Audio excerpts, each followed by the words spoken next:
irmãos, a paz do Senhor. Amém. Motivo de alegria nós estarmos aqui nessa noite. Agradecer já ao pastor Paulo César pelo convite. E a gente vê que essa igreja aqui é uma igreja que coopera, né, irmão?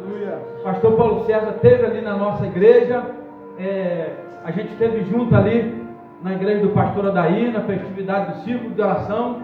Então, os irmãos que estiveram ali na nossa congregação viram porque eu me sinto bem aqui na congregação dos irmãos, né? Lá também o nosso ambiente é pequeno, é caloroso e Deus se faz presente lá e se faz presente aqui.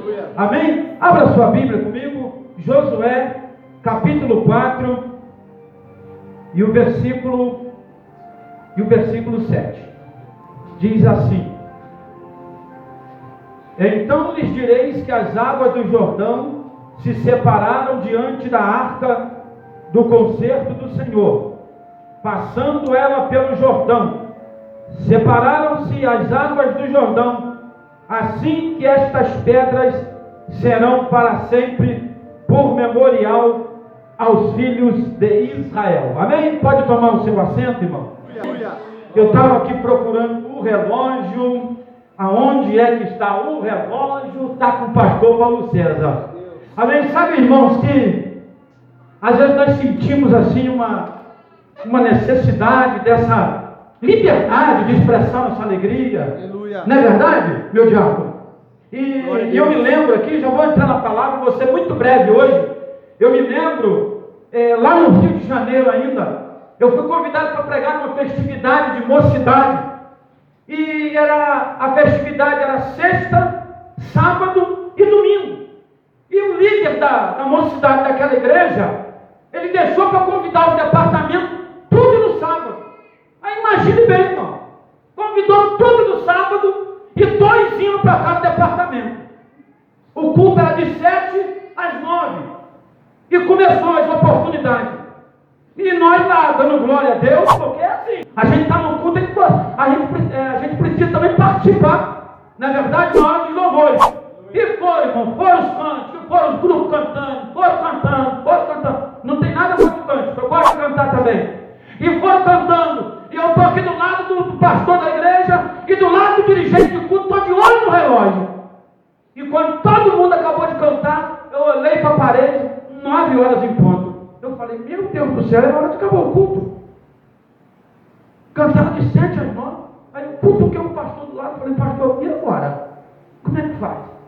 Aí ele, dirigido por Deus, né, irmão, Deus novo, recém-chegado, pastor Paulo César, para cooperar, recém-chegado, acho que era recém-casado também, mais cooperava do que pregava, mas aquele dia me acharam e me convidaram para pregar, novo na fé ainda.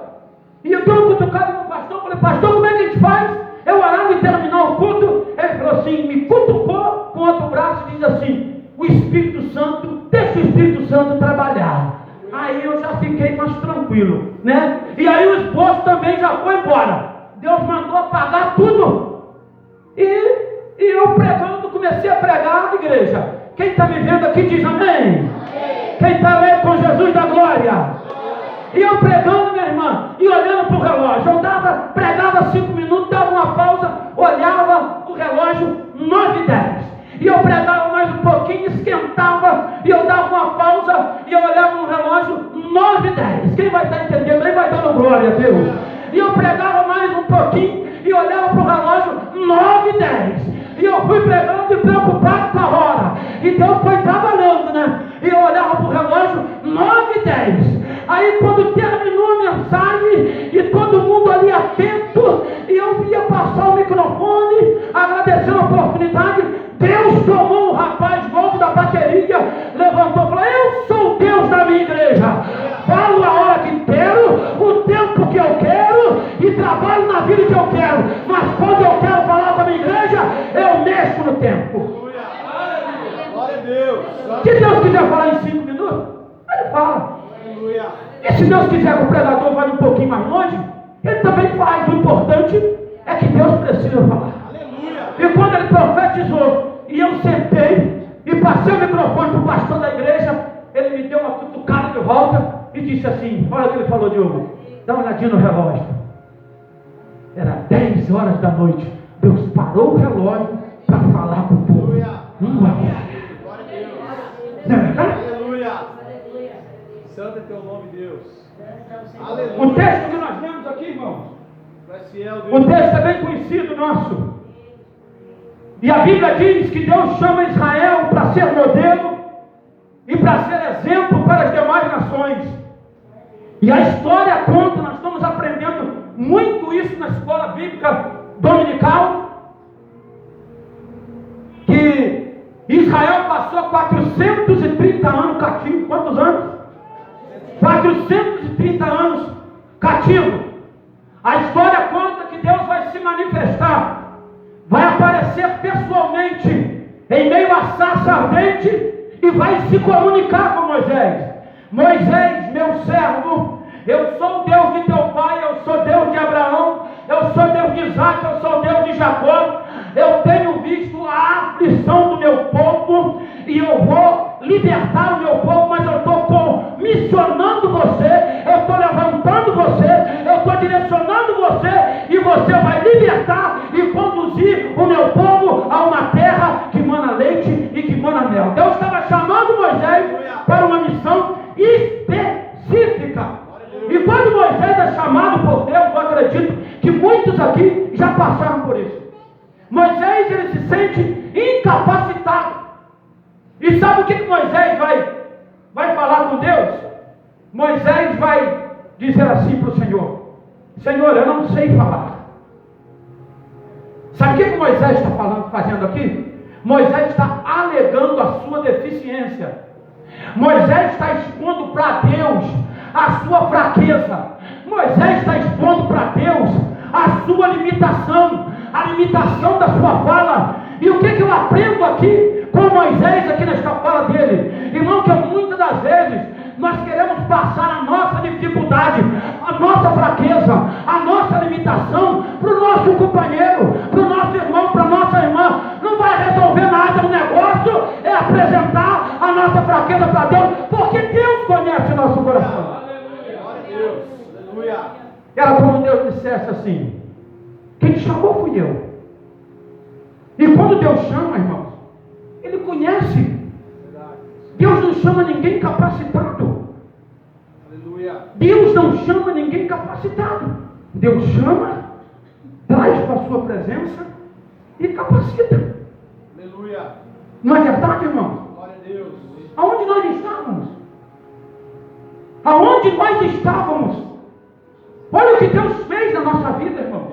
Já é um milagre. Nos resgatou, já nos trouxe para a sua presença. E glória a Deus por isso que Ele tem chamado pessoas aqui para um ministério de fogo, irmão. E Moisés foi chamado para um ministério tremendo. Aí Moisés vai a Faraó. Os irmãos conhecem a história. Aí o mesmo Deus, às vezes nós não entendemos o agir de Deus.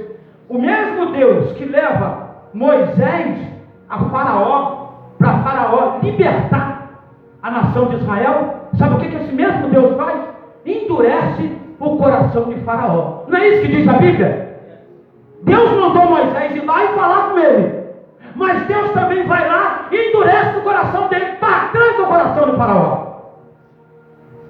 Faraó endurece, e aí Deus diz: Moisés, quietinho agora, eu mesmo vou falar com o Faraó, com minhas mãos. Aí Deus envia 10 pragas subsequentes àquele país, aniquila, e após 430 anos, Deus tira a nação de Israel com mão forte, e 2 anos após, eles partem rumo à terra prometida. Mas o que eu quero citar aqui, irmão, que o mesmo Deus que chamou Moisés, que usou Moisés de uma forma tremenda, esse mesmo Deus, em Números 27, se não me foge a memória, ele dá uma ordem para Moisés preparar alguém para substituí-lo. Viu? Moisés é apresentado, Josué é apresentado a toda a congregação. Sabe o que é isso aqui, irmão? É Deus revelando, pastor Paulo César, sobre o futuro da liderança liderança da nação de Israel. Aí sabe o que acontece? Com 120 anos, Moisés morre. E quem que Deus vai levantar agora? Este jovem aqui, Josué. Porque aquela promessa da terra prometida, somente 2 creram e herdaram a terra, Josué e Caleb. E esse moço aqui, aonde Moisés ia, ele estava do lado de Moisés. Moisés ensinou a Josué a depender, vem cá comigo aqui, eu gosto muito de você. Moisés ensinou a Josué a depender de Deus em todas as circunstâncias da sua vida.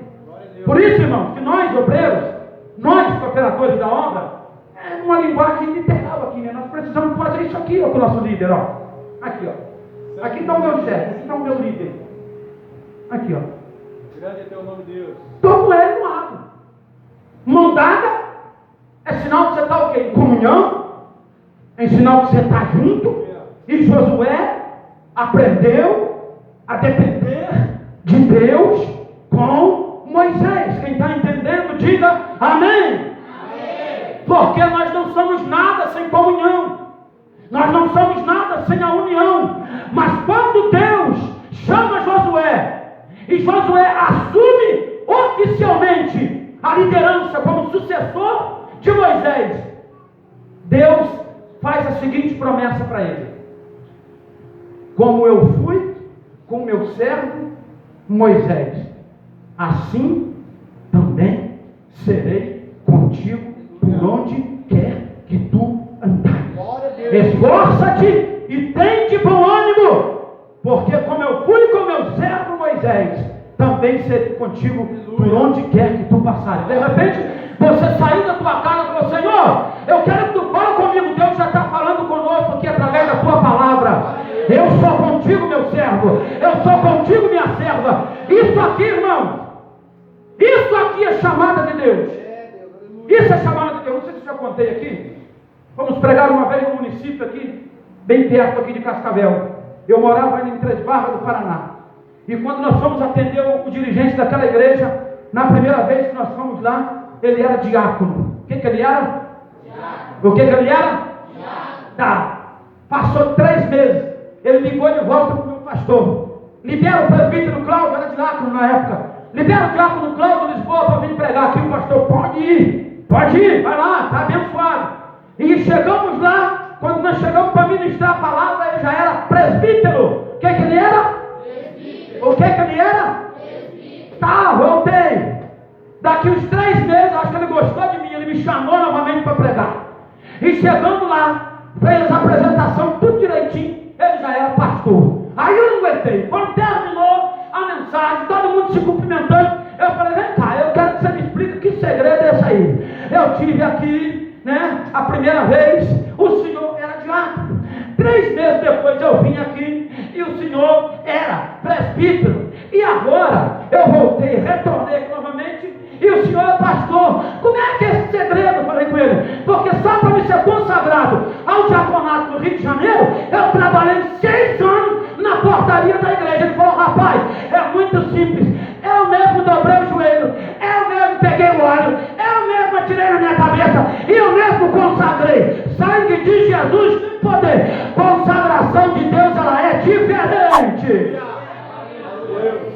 Ela é diferente. Aí Josué, quando assume a liderança, qual a primeira coisa que Josué faz? Aleluia. Quando Josué assume a liderança, Josué ajunta o povo. Aleluia. Josué ajunta o povo. Sabe o que é ajuntar? Perder é muito fácil. Nós temos falado muito isso hoje nos nossos cultos, nas nossas igrejas. Irmão, para alguém permanecer hoje nos últimos dias, estamos vivendo época de apostasia, irmãos. Isso foi profetizado. É um dos sinais que está crescendo a cada dia mais, que antecede a volta de Jesus para buscar a sua igreja. Está lá em 2 Timóteo, capítulo 1, se não me foge a memória. 1 Timóteo, capítulo 4. A apostasia. Então, irmãos, para a gente ganhar alguém, é difícil, irmão. É difícil, você tem que trabalhar, você tem que ir, você tem que visitar, você tem que regar aquela vida, acompanhar aquela vida. Aqui está o pastor aqui, quem sou eu para falar isso? Então Josué, quando ele assume a liderança, a primeira coisa que Josué vai fazer, ele vai ajuntar o povo. Repita comigo, ajuntar. Mais uma vez, ajuntar. Ajuntar para preparar o povo. Mas por que preparar o povo? Por que preparar o povo, irmão? Irmão, tem pessoas que não são como nós. Graças a Deus nós andamos sozinhos. Por que a Bíblia diz que aquele que é forte ajuda os fracos na fé? Não tem aquela pessoa que tem uma vida espiritual ativa, que é uma pessoa balizada, uma pessoa enraizada, alicerçada em Cristo Jesus, uma pessoa firmada na fé. Então essa pessoa, Deus vai usar ela para ajudar quem? Para ajudar os fracos na fé. Então tem pessoas, vem cá de novo, rapaz, você é meu amigo. Tem pessoas, irmão, que você tem que fazer isso aqui com ele, carregar. Eu te apertando um pouquinho aqui para te carregar mesmo. Carregar ele. E Josué sabia, irmão, que frente não é fácil. Ele viu que o Moisés passou na frente do povo. Então ele ajunta e começa a preparar o povo. Por quê? Porque vem luta, irmãos. Porque vem luta. Porque vem dificuldade. Hoje tem muitos evangelhos aí sendo pregados aí nas redes sociais. Tem evangelho para todo tipo, irmãos.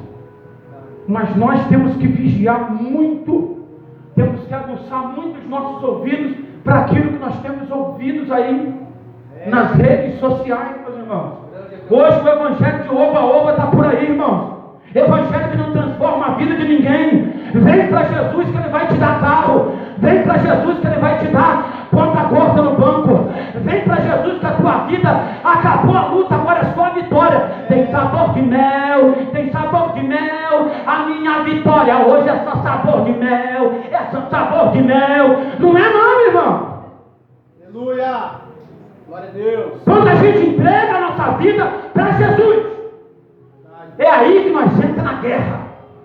Verdade. Aleluia. E tem muita gente que não entende isso aqui. É aí que entra a liderança da igreja. Para ensinar. Glória a Deus. Viu? Outra coisa, por que ensinar? Por que preparar? Quantas pessoas que são atiradas na água sem ensino nenhum? São batizadas sem ensino nenhum. Aleluia. Jesus mandou: ide, ensinando e batizando-os em nome do Pai, do Filho e do Espírito Santo. Aleluia. Por isso que tem que ter um preparo. Glória a Deus. Por isso que tem que ter um ensino. Josué sabia que já tinha prova na frente. A travessia do Jordão. Deus faz um milagre.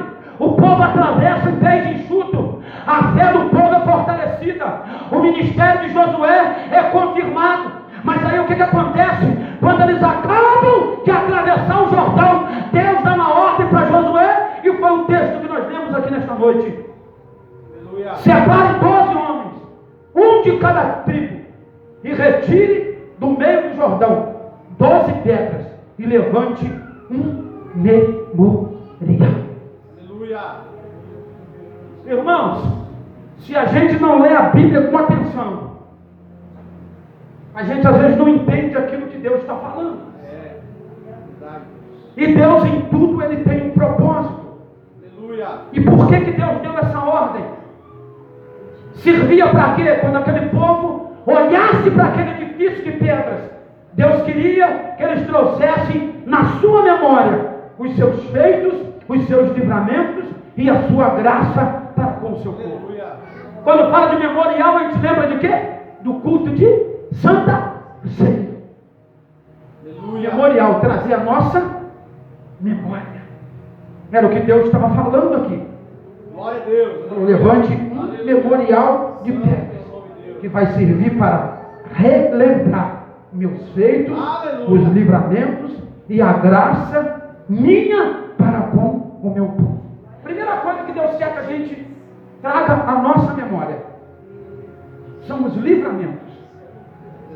E eu quero frisar aqui que tem livramento que Deus nos dá, que Ele nem permite que a gente veja. Livramento de morte. Só que o esquecimento, por que Deus manda trazer a nossa memória? Porque o esquecimento, nós esquecemos fácil das bênçãos que Deus nos dá de graça. E se tem uma coisa que Deus não gosta, irmão, é quando nós somos ingratos. Por que eu estou frisando nós somos ingratos? Porque muitas das vezes nós somos ingratos. Jesus, os 10 leprosos, Ele curou quantos leprosos? Aqueles 10? Ele curou os 10. E quantos vieram, Isabela, para agradecer Jesus? Somente um. Então Jesus perguntou assim, mas não eram 10? Cadê os outros 9 que não estão aí para me agradecer? Então os livramentos, irmão, livramento é constante na vida do cristão. E quando eles olhassem para aquele memorial de pedras, eles deveriam ter uma constante lembrança dos atos poderosos que Deus realizou na vida deles. Israel foi a nação que mais viu Deus fazer milagre.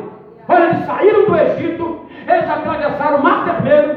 Olha só, irmão, Deus não faltou, não deixou faltar água para eles, não deixou faltar maná para eles.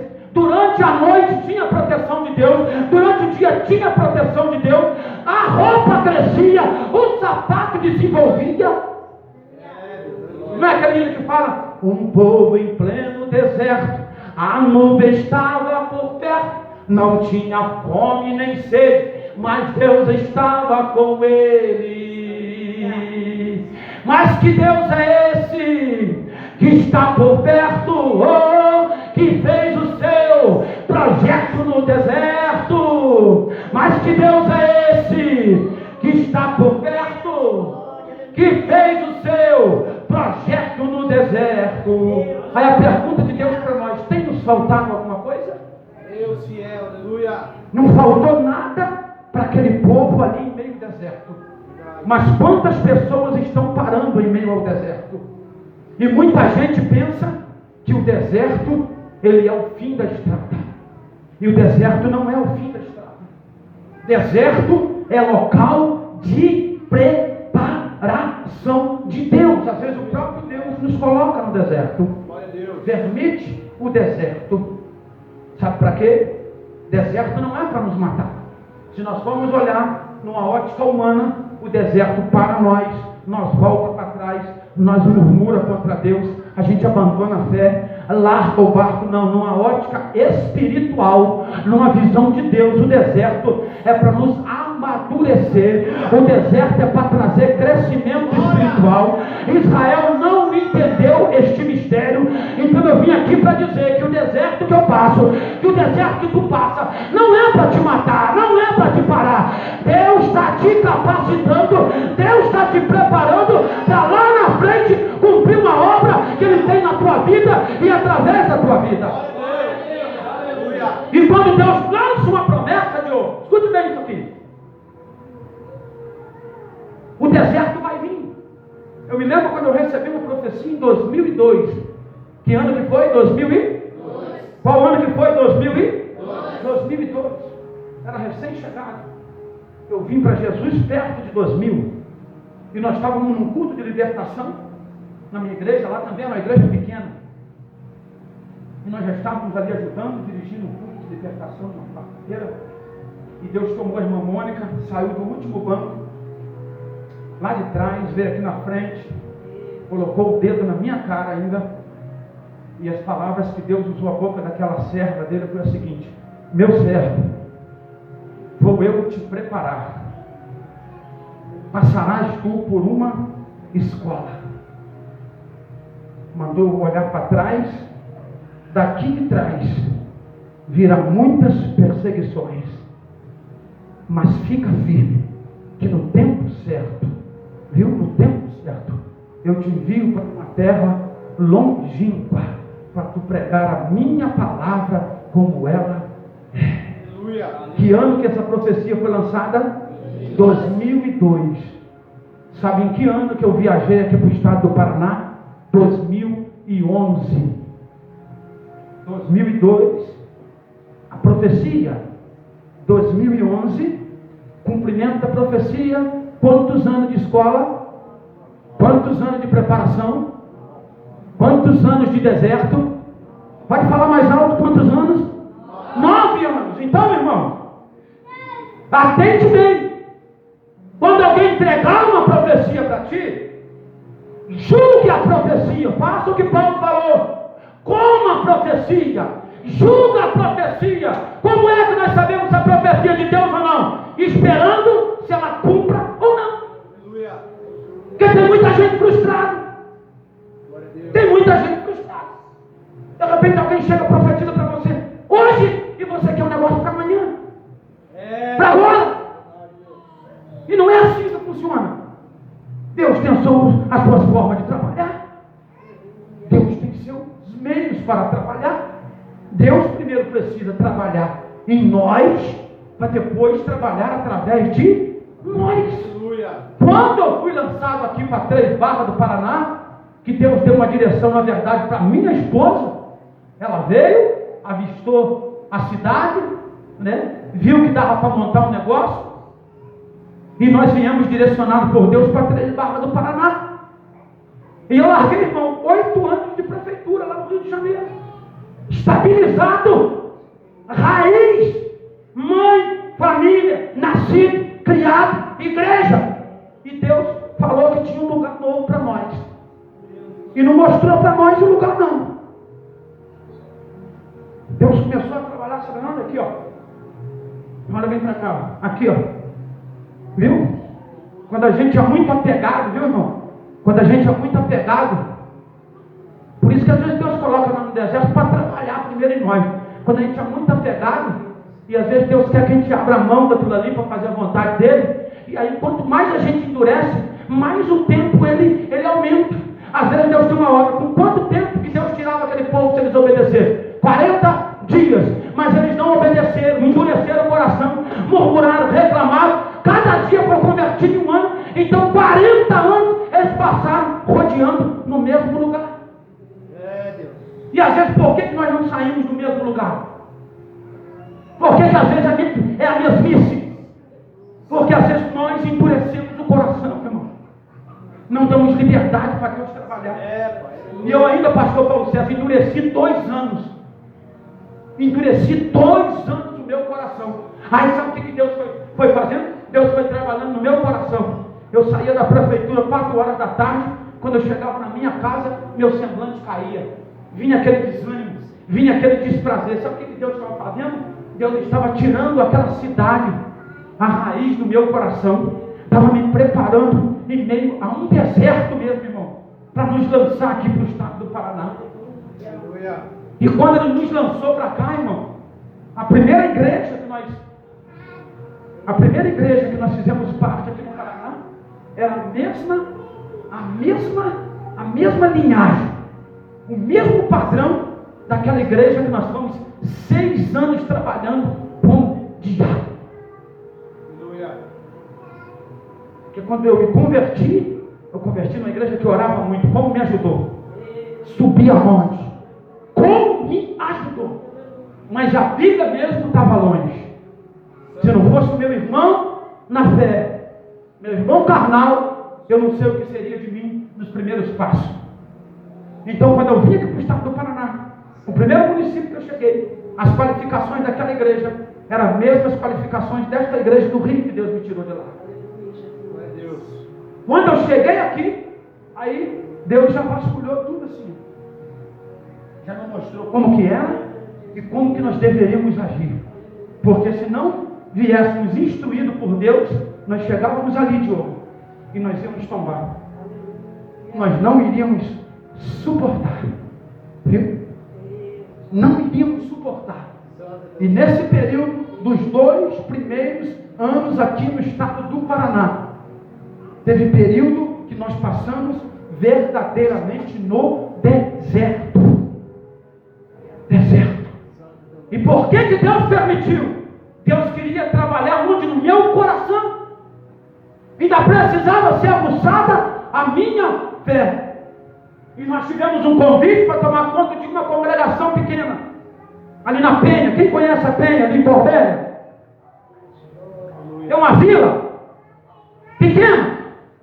E o que nós tínhamos ali era um aluguel somente. E nós saímos para vender o nosso pão, nós saímos para atender nossas agendas, irmão, e com 3 crianças. Agora tão grande. Uma já casou. Quantas das vezes nós saímos para atender agenda, para congresso, e Deus falava. Foi a época que mais ouvi Deus fazer milagre através do nosso ministério. Mas quando nós retornávamos para aquele lugar, o cativeiro, o deserto, mas eu tive que passar 1 ano e 2 meses naquele lugar.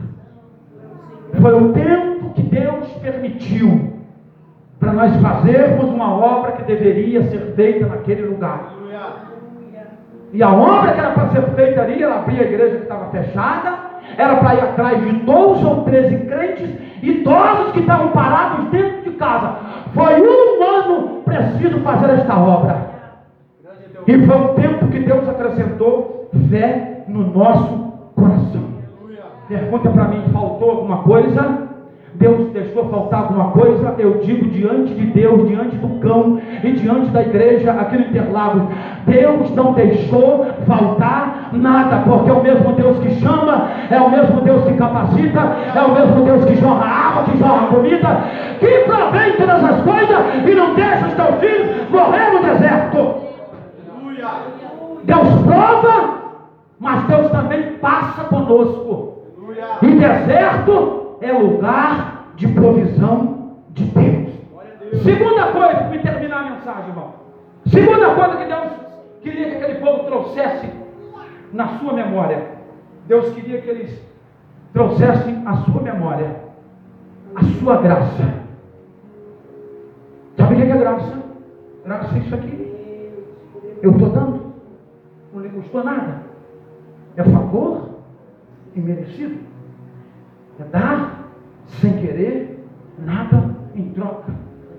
Por isso que quanto mais a gente procura fazer, a gente ainda é servo inútil.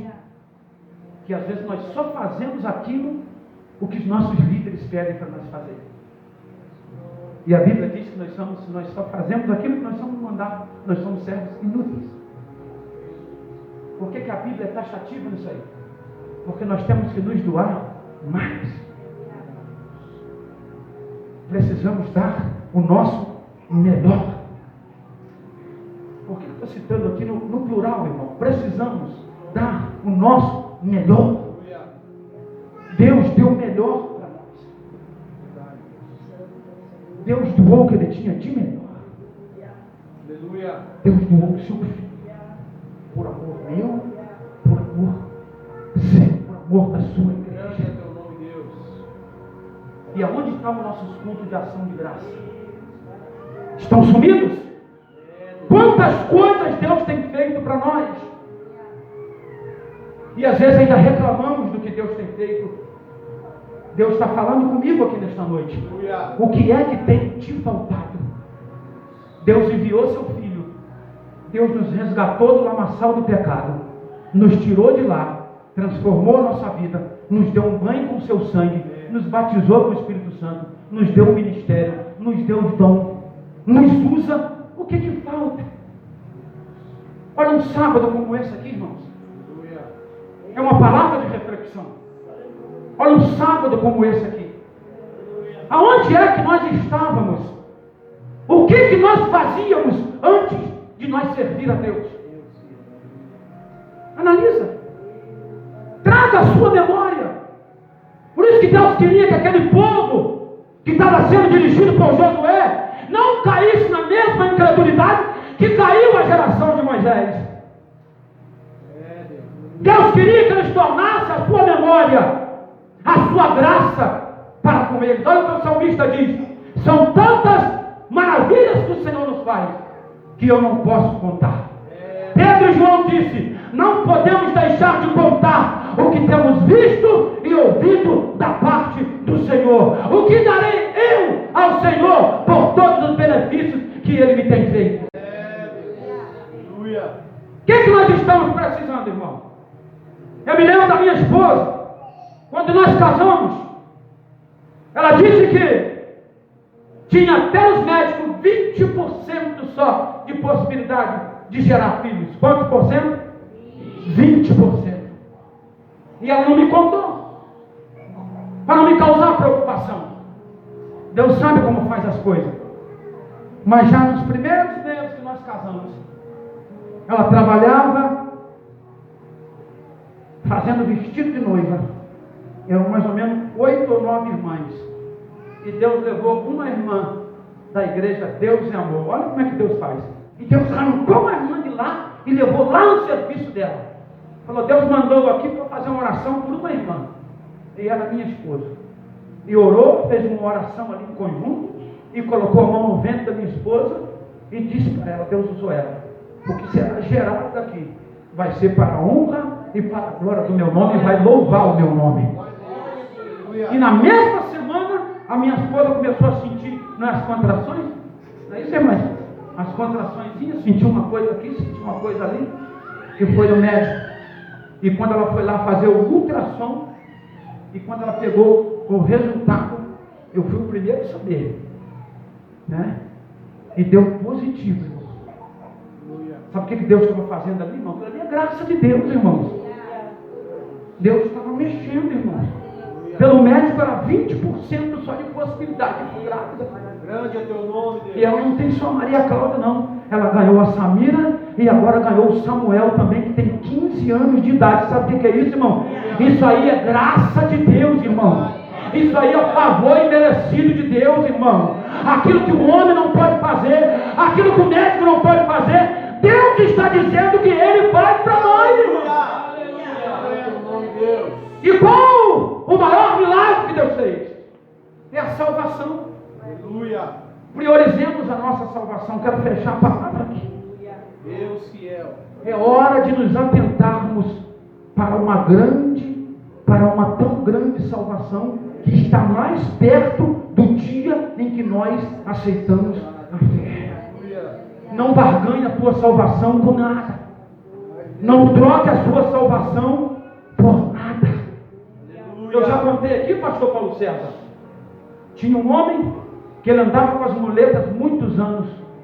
E um dia ele chegou para ver um culto ao ar livre, e tinha muita gente. E o pastor trouxe uma palavra de salvação.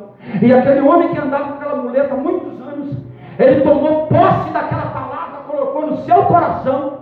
E naquela reunião ali ele jogou as 2 muletas. E naquela mesma hora ele foi curado, começou a andar e levantou a mão e entregou a sua vida para Jesus. E no outro dia ele estava na reunião, na igreja. E ele andava para lá, Diogo. Ele andava para cá. Ele não parava, minha irmã. Ele não parava de andar no culto. Os irmãos se incomodaram com ele. Os irmãos falaram, pastor, como é que é isso aí? O senhor não vai conversar com os irmãos? Ele aceitou Jesus ontem, papai. Ele não para na igreja. Ele anda para lá, ele anda para cá. E dá glória a Deus e dá aleluia. Aí o pastor, sabe o que o pastor fez? Deu o microfone para o irmão. Aí o irmão falou, a paz do Senhor, meu irmão. Sabe quantos anos eu tive com esta muleta? Tantos anos.